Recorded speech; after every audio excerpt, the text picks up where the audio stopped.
लेकिन हमारे कुछ भाई सब बड़ा आसान बताने की दुनिया देख रहे थे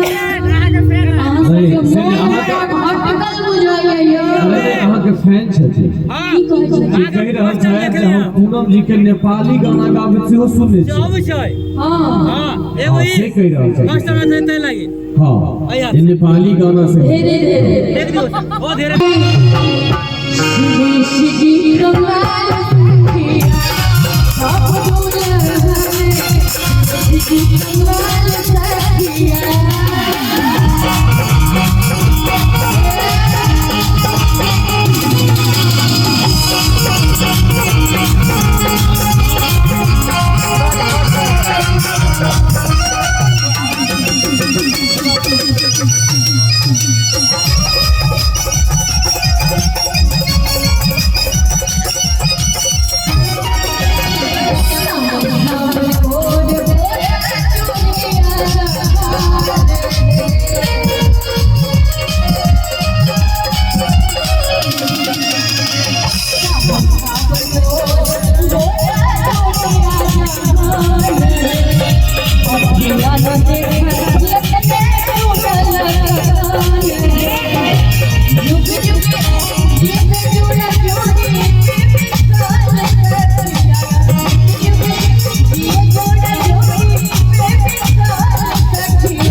आज राम जी का शादी विवाह पंचमी है। नहीं नेपाली गाना का कहाँ के लाने के लिए नेपाली गाना कहीं आज हम फर्स्ट टाइम हम भाई उतना जब हम चल इतना के हाँ तब बिहारी में ले हम गाँव में मधुबा सब बेटा हम सब हमरा जनकपुर में देखे छियै देखो बात बड़ सुंदर है